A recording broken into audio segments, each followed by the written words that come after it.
Okay, dear friends, let's go to the next question, that is sixth problem. So, we have given mass of the earth, that is, we can say m1 equals to 6 into 10 raised to 24 kilogram. Mass of the moon is m2 equals to 7.4 into 10 raised to 22 kilogram. And distance between them is given 3.84 into 10 raised to 5 kilometer. We have to convert it into meter to solve the problem. Okay. हे जर kilogram मध्ये म्हणजे SI unit मध्ये किलोमीटरचं आपल्याला metre मध्ये convert करावं लागेल म्हणजे एसआय युनिट मध्ये आणि नंतर सॉल्व करावं लागेल. सो तर ते सॉल्व केलं हे किलोमीटरचं जर मीटर मध्ये करायचं हे 10 raised to 3 हे 10 raised to 5 हे झालं 10 raised to 8. ओके. आणि हे जे जी ची व्हॅल्यू दिलेली आहे 6.7 into 10 raised to -11 newton meter square per KG square. आणि फोर्स ऑफ ग्रॅव्हिटेशन काढायचा आहे दोघांमधला अर्थ आणि मून मधला ते आपण कॅपिटल एफ ने डिनोट करतो. सो ते कॅल्क्युलेट करायचं आहे. सो वी नो दॅट आपल्याला फॉर्म्युला माहिती we know that what we know the formula for the force capital F equals to G m1 m2 upon distance r चा square. So put the values G ची value 6.7 into 10 raised to -11 into m दिलेलं आहे 6 into 10 raised to 24 into 7.4 into 10 raised to 22. आता आणखी एक question तुमच्यासाठी 7.4 हे 6 आहे मग कोणाचं मास जास्त आहे? तर इथं मास जास्त आहे अर्थचं ना की मूनचं. कशामुळे हा 10 raised to 24 आहे हा 10 raised to 22 आहे. 7.4 जरी असला म्हणजे 6 ला 10 चे 24 घाताने गुणायचे आणि याला 22 यात गुणायचे. ओके. सो हे मास ऑफ द जास्त आहे आपल्याला माहिती अर्थच मास जास्त आहे. ओके. सो डिस्टन्स r चा स्क्वेअर म्हणजे r into r त्याला आपण लिहू शकतो म्हणजे हे देतो मी 3.84 into 10 raised to 8 into 3.84 into 10 raised to 8 दोन वेळेस r into r म्हणजेच r स्क्वेअर. ओके. सो याला सॉल्व करूया. समोर तर हे पावर एका ठिकाणी घेऊन कॅल्क्युलेट करू. हे 6.7 f equals to 6.7 into 6 into काय होऊन जाईल हे 7.4 into आता बघा इथे 10 आहे बेस सेम आहे इंडेक्स चे ऍडिशन आहे. तर -11 प्लस 22 हे होऊन जाईल 22. ओके. सॉरी हे होऊन जाईल 11 वजा 11 अधिक 22 हे होऊन जाईल 11. ओके. ह्या दोघांचंच फक्त आता त्यामध्ये राहिला हा मग हा ऍड करायचा प्लस 24 तर हे होऊन जाईल किती हे होऊन जाईल 35. किती होऊन जाईल 35 होऊन जाईल. बघा याचा परत बरोबर आहे का? असं जरी केलं तरी 22 आणि 24 हे किती होऊन जाईल हे किती होऊन जाईल तर हे होऊन जाईल 46 आणि 46 मधून 11 वजा करायचे 5 राहिले आणि हे 3 राहिले असं पण 35 राहिले. ओके.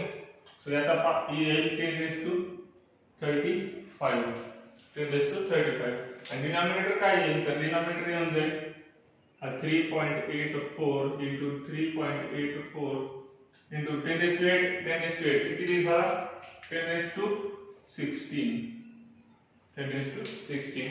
आता आपण ह्या पॉवरचा यूज करूया पॉइंट काढायसाठी. कसा तर आपल्याला माहिती आहे 1.6 जर असेल त्याला जर 10 ने गुणलं तर त्याचं उत्तर 16 येतं. 1.6 ला जर 10 ने गुणलं तर त्याचं उत्तर 16 येतं. मग आता हे एक पॉइंट काढायचा ते 1 10 लागतील म्हणजे यातले 1 10 घ्या 10 raised to 2 म्हणजे 10 गुणिले 10 10 raised to 3 म्हणजे 10 गुणिले 10 गुणिले 10 तर तसं 10 raised to 35 आहे. त्याचा अर्थ 10 ला 35 वेळा लिहायचं आहे आपल्याला. त्याच्या 35 वेळा पैकी 1 10 गेला त्याच्यासोबत राहिले 34 वेळा 10 म्हणजे 10 raised to 34 35 चं झालं. पुन्हा 1 10 याच्यासोबत गेला म्हणजे राहिले 10 raised to 33 आणि 1 10 याच्यासोबत गेला म्हणजे एक पॉइंट कॅन्सल झाला तिथल्यासारखा म्हणजे 67. हे का कॅन्सल करणार एक कॅल्क्युलेशन सोपे जावं म्हणून. ओके. कॅल्क्युलेशन सोपे जावं म्हणून वाटलंच तर काय करा हे खालचे पॉइंट कॅन्सल झाल्यावर अगोदर खालचे पॉइंट कॅन्सल करू म्हणजे तुमच्या लक्षात येईल. ओके. वेट अ मिनिट अगोदर खालचे पॉइंट कॅन्सल करू आपण. सो हे काय होऊन जाईल खाली कॅन्सल केल्यावर हे 10 10 raised to 16 हे 1.21 असेल आणि याला 100 ने मल्टिप्लाय करावं लागेल जर पॉइंट काढायचा असेल. 2 पॉइंट येतात म्हणजे 2 झिरो घ्यावे लागतील. तसे जे आपले 2 झिरो घ्यायचे 16 मध्ये 2 गेले, इथं 14 राहिले फक्त, बरोबर आहे. 14 राहिले, हे राहिलं 384. तसंच हे 3.84 इथे 2 काढायचे, तर राहिले 384. मग इथे 14 मध्ये पुन्हा 2 गेले, इथे राहिले फक्त 12. म्हणजे हे राहिले 10 raise to 12. Okay, 10 raise to 12 आणि हे 3. आता इथला जर एक पॉइंट काढला तर हे 67 होईल. मग या वरचा नंबर छोटा व्हायला, खालचा नंबर मोठा व्हायला, पुन्हा वरील पॉइंट मध्ये येणार आहे. त्याच्यामुळे अगोदरच वरचा नंबर मोठा करून घेऊया.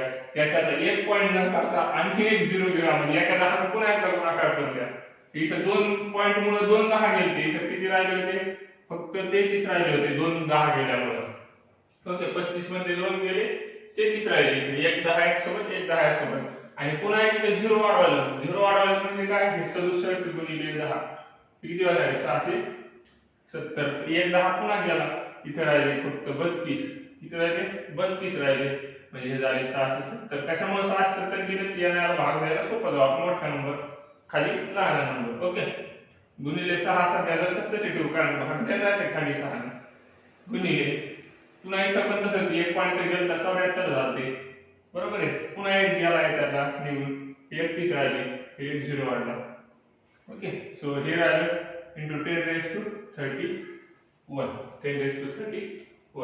सो तर आपल्याला कॅल्क्युलेट करायचं, तर कॅल्क्युलेट करूया आता इथं आपण याला. सो तर याला जर डिवाइड केलं, 6 1 6 6 आहे 6, सॉरी 6 6 36. किती राहिले? 2 राहिले. 6 24, 64 राहिले. ओके, 64 राहिले. परत आता याला आणि याला डिवाइड करून घ्या 2 ने, किंवा याला आणि याला कशाला डिवाइड करून घ्या 2 ने. सो बेत्रिक 6 किती राहिले? काहीच नाही राहिले. 7 घेतला, पुन्हा बेत्रिक 6 1 राहिले, 2 पंचे 10. इथं तसंच झालं असतं. याला जर केला असतं तर बेत्रिक 6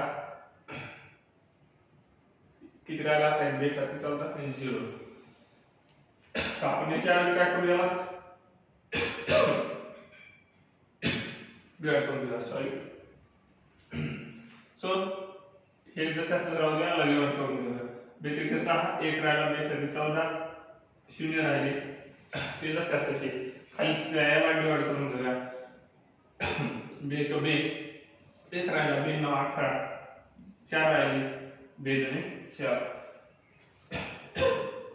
सॉरी, पुन्हा याला डिवाइड करायचे 2 ने, तर याला पुन्हा 2 ने डिवाइड करून घेऊया. बे तो बे 1 राहिला, 2 8 16 पुन्हा 1 राहिला, 2 पंचे 10 185 वरी झाली. खाली 2 ने डिवाइड करा, 2 9 18 2 7 12 96 राहिले. आता याच्या पुन्हा याला डिवाइड करता येते. ओके, सो किती ने डिवाइड होते? 4 ने डिवाइड होते का? 4 तो 16 याला होते का? याला नाही होत, तर 2 नच करून घेऊया. तो 2 चौक 8 राहील 1, 2 8 16. ओके, बेत्रिक 6 बेत्रिक 6. ओके, किती राहिला? 1 राहिला, 2 पंचे 10 335. 335. आता पुन्हा सॉल्व करता येणार नाही, तर मग तुम्हाला याची टेबल तयार करून याला डिवाइड करावं लागेल, याचा टेबल करून याला डिवाइड करावं लागेल, किंवा याचा टेबल करून याला डिवाइड करा, याचा टेबल करून याला डिवाइड करा. आणि याचा जर पॉवर सॉल्व केला तर ते खाली काय राहिले? तर 335 हे गुणिले 1, तर ते काहीच नाही फरक पडणार, आणि गुणिले 185 भागिले हे 64 गुणिले हे 48. ओके, सो आणि इंटू 10 रेस टू 12 वर येईल, 10 raise to 31 minus 10 raise to 12 होऊन जाईल. हे आपण शिकलेलो आहे, a raise to m upon a raise to n, a raise to m minus n असते. ओके, सो याला करून घ्या. तर हे होऊन जाईल, किती होऊन जाईल? 10 रेस टू 30 आणि सॉरी 20 मधून 30 मधून 10 20 राहिले, 19 होऊन जाईल ते. ओके, 19 होऊन जाईल. तर हे into 10 raised to 19 होऊन जाईल 10 raised to 19. तर याला जर तुम्हाला पुन्हा सॉल्व करायचं असेल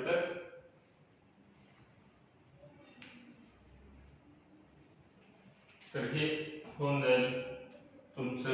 याला जर तुम्ही सॉल्व केलं तर 20.17 समथिंग काहीतरी 20.17 किंवा 20.7 इंटू 10 रेज टू हे जे पॉइंट मध्ये ते थोडेफार चेंज झाले तरी काही फरक पडत नाही. 10 रेज टू हे होऊन जाईल 19 न्यूटन एवढा तुमचा फोर्स यायला. तर हे ऑड मध्ये ठेवण्यापेक्षा पॉवर आपण इव्हन करून घेऊ.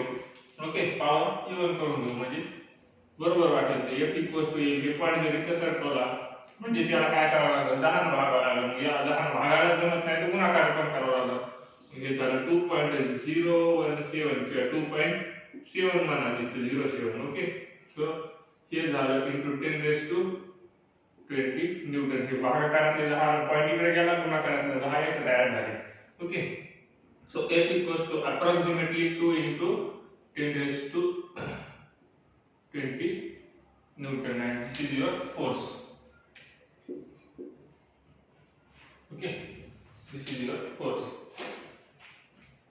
So write down this is in a statement.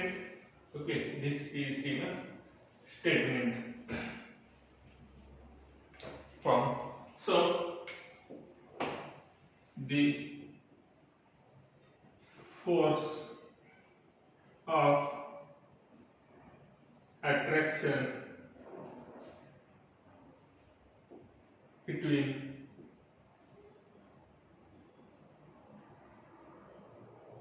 moon and earth is 2 into 10 raised to 20 Newton. Okay, this much. So write down this problem or take a screenshot and let's go to our next problem, that is 7th problem.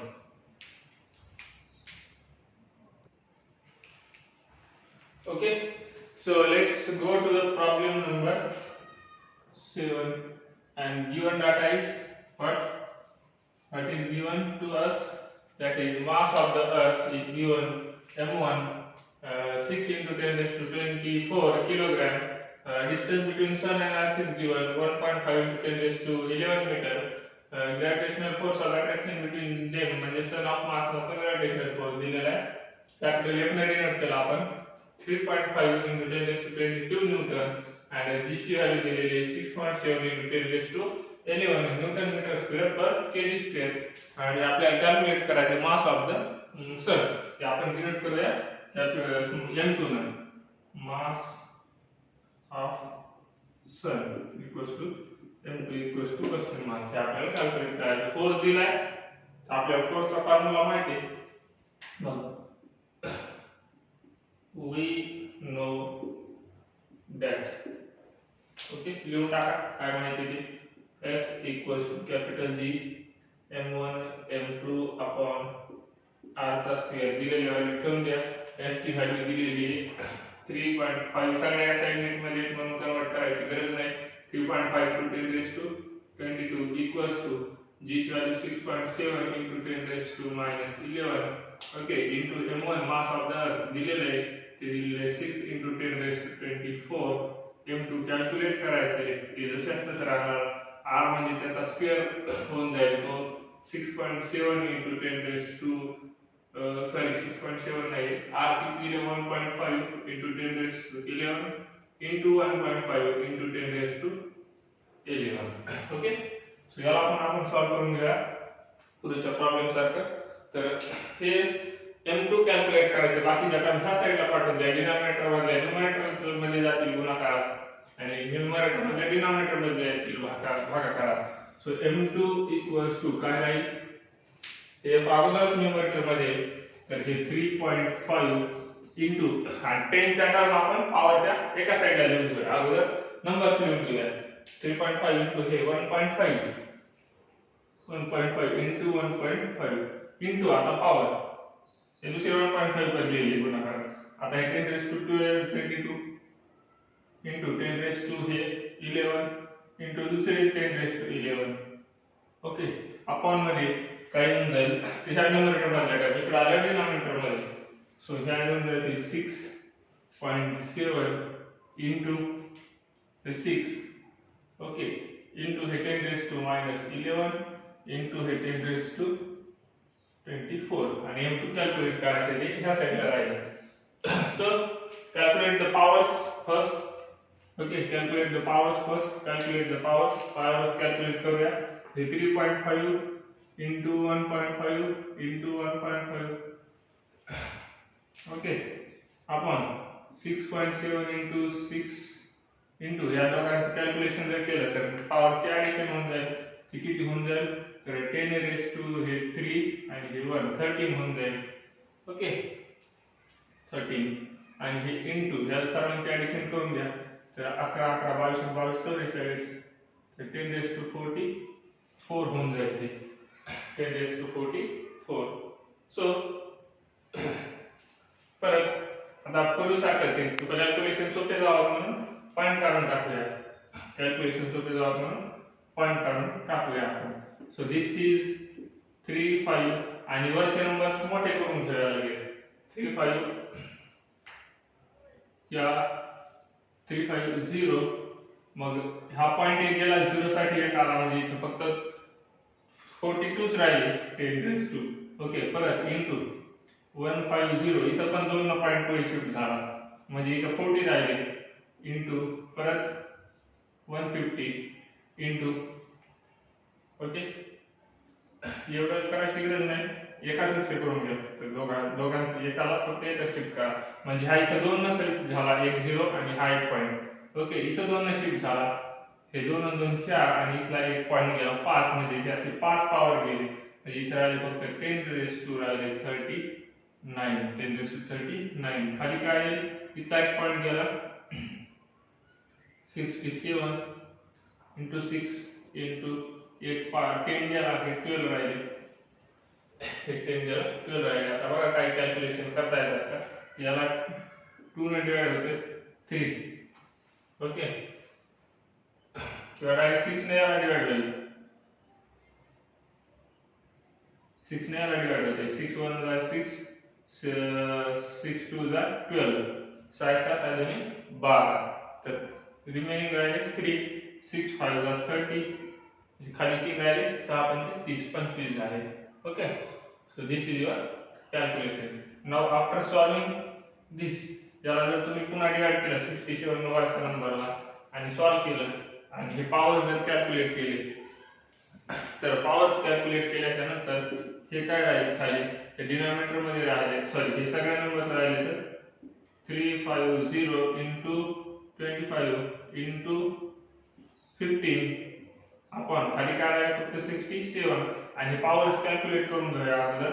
10^2 किती राहते हे 10^39 upon 10^2 किती आहे 12 आहे हे तर हे 10^39 minus 12 होऊन जाईल. तर त्याचं जर कॅल्क्युलेशन केलं तुम्ही तर हे 10^2 राहील. हे 9तून 2 गेले किती राहिले तर हे राहिले 7 3तून 1 गेले 2 27. तर 10^27 येऊन जाईल. तर आपल्याला पॉवर पाहिजे 10^30 मध्ये तर ते नंतर कॅल्क्युलेट करता येईल तुम्हाला. ओके, सो तर याला जर फर्दर सॉल्व केलं तर त्याचं तुमचा आन्सर अप्रॉक्सिमेटली येऊन जाईल 1.96 आणि इंटू 10 पॉवर तुम्ही 30 मध्ये आणा त्यावेळेस एवढे येईल आन्सर. आणि हे आहे मास M2 म्हणून हे किलोग्राम मध्ये हे किलोग्राम मध्ये. जर 10^30 मध्ये नाही आलं तर सुरुवातीला तुमचा आन्सर 0 पॉइंट समथिंग येईल म्हणजे असं येईल सुरुवातीला आन्सर 0. ओके सॉरी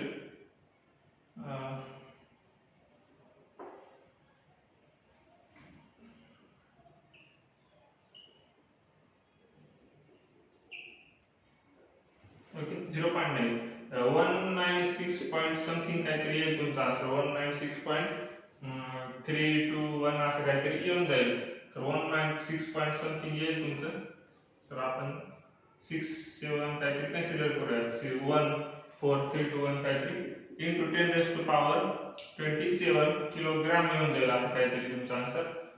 याला जर तुम्ही मल्टिप्लाय केलं तर याच्यासोबत किंवा डिवाइड केलं याच्यासोबत अगोदर तर, आणि याला परत जर तुम्ही पुन्हा पॉईंट इकडे शिफ्ट केला तर ते होऊन जाईल तुमचं 1.96 into 10 raised to 30 किलोग्राम हे M2 होऊन जाईल तुमचं। ओके, सो हे नाही गेलं तरी चालते, डायरेक्टली तुम्ही हे डायरेक्ट फायनल आन्सर लिहून घेऊ शकता।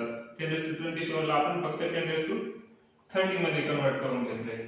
ओके, इवन नंबर मध्ये किंवा जे 10 20 30 असे पॉवर आहेत त्यामध्ये जनरल कन्वर्ट करून घ्यायचं। So this is your mass of the sun. So write down the mass of the sun in wording. So therefore mass of the sun is what 1.96 into 10 raised to power 30 kilogram. 10 raised to power 30 kilogram. So I hope you got this answer clearly, and so write down this or take a screenshot of this.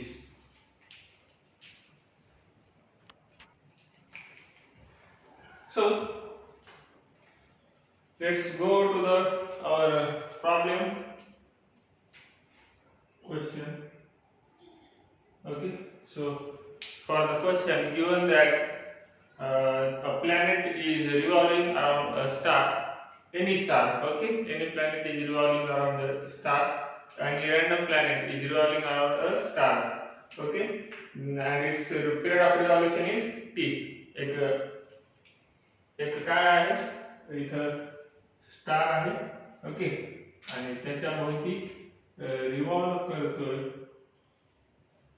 हा planet, आणि त्याचा period of रिव्हॉल्यूशन आहे हा इथं planet T, आणि त्याचा period of रिव्हॉल्यूशन आहे म्हणजे कंप्लीट सर्कल पूर्ण करण्यासाठी त्याला लागायला इथं टी एवढा टाइम, आणि डिस्टन्स दिलेले स्टार आणि प्लॅनेट मधला आपल्याला ते दिलेले सेंटर ऑफ मास मधलं त्यांचं डिस्टन्स r एवढं दिलेलं आहे, आणि आपल्याला कंडिशन दिली जर आपण डिस्टन्स 2r केलं तर पिरियड ऑफ रिव्हॉल्यूशन आपल्याला प्रूव्ह करायचा आहे √8 टाइम्स t, तर आपल्याला प्रूव्ह करायचा आहे। So let's prove this.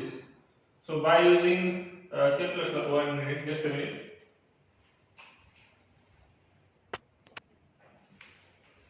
So by using Kepler's third law of planetary motion, we can solve this problem. Okay, we know the relation between time and distance between star and planet.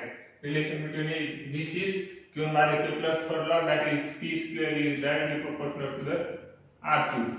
Okay, and which is given by p square equals to k into r cube, and k is the proportionality constant. This is Kepler's third law. Okay, so by using Kepler's third law of planetary motion, or you can simply write that by using Kepler's law of time, okay, time and radius, okay, time radius law, by Kepler's law of time of planetary motion. Okay, so ते law use करायचा। so first condition साठी, for first condition, okay, for our first condition, so for first given condition, okay, or first given first condition, so what is that law? T1, त्याला T1 म्हणूया आपण planetary motion चे। T1 equals to T हे given दिलेले आणि हे R1 equals to R हे given दिलेले, तसेच इथं R2 equals to 2R given दिलेले आहे, 2 कॅपिटल R given दिलेले आहे आणि हे T2 आपल्याला दिलेले रूट टाइम्स हे आपल्याला प्रूव्ह करायचं आहे, म्हणजे ओरिजिनल टाइमच्या रूट 8 टाइम्स आपल्याला प्रूव्ह करायचं आहे. तर हा फॉर्म्युला होऊन जाईल, काय होऊन जाईल, T1 चा square equals to K into R1 चा स्क्वेअर. ओके, R1 चा square and use their value. So this will become T square equals to K is a constant that is as it is, and here R1 square is R1 cube. So here is R cube. Okay. So this is your equation number 1. Equation number 1. Now for second condition. For second condition काय distance increase केला आपण, ते 2r एवढं केलं, तर T2 square is equals to K is constant and R2 cube. So here it will become T2 is nothing but we want to calculate. So here keep T2 as it is and square. We want to calculate this value. Okay, T2's value. So here and here K is nothing but the what? K is nothing but the constant. So K is as it is and R2 is given that 2R and its cube. So 2R's cube is equals to 8R cube. Okay, so 8 into K, so write 8 first. So 8 into K R T2 square.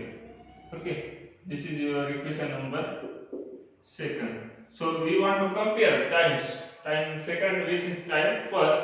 So divide equation 2 with equation 1. Divide equation 2 with equation 1 or here R cube. Or you can simply use this term. Okay. What? K into R cube. Here K into R cube is nothing but the T square. So therefore from equation but from equation 1 K into R cube equals to T square. Okay, therefore equation 2 will become what become equation 2 T2 square equals to 8 times that is T square. 8 तर as it is राहणार, याची value फक्त replace होईल T square सोबत. So आपल्याला T2 पाहिजे फक्त, तर taking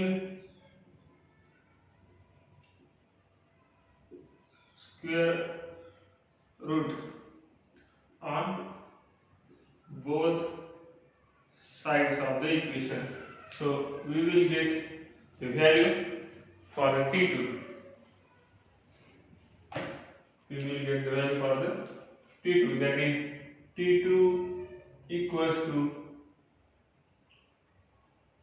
root what we have root 8 times. So here is square root of 8 is square root of 8 and square root of T square is only T. So this is your proof that we want to prove. Okay, this we want to prove and this we proved. So here write down this in the sentence. If we we have to prove in the question, we have to prove if it was at a distance 2r. Okay, so if planet was at a distance, at how much distance? 2r from the start, from the start, then okay, then the period of revolution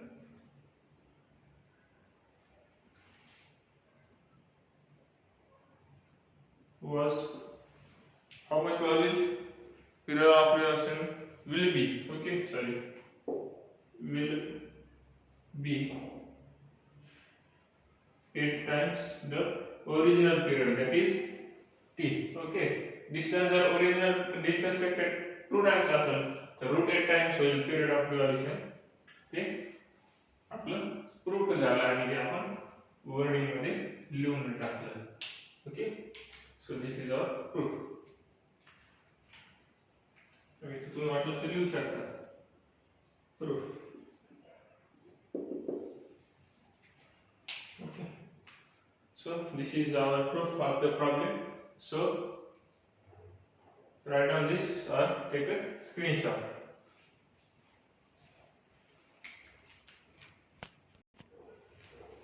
So dear friends, this is our last problem of the chapter, and also the last video of the chapter, that is gravitation. So if you have any queries or any doubts in this chapter or the problem section, you can ask me on my social media handles, message me, or you can ask on WhatsApp, or you can contact me just. Okay, so have a great day and study well about this chapter. This chapter is very important for your future studies. So keep this chapter in mind and study detailed and carefully. So let's stop here, and in the next video we will start our next chapter. Okay, so bye bye.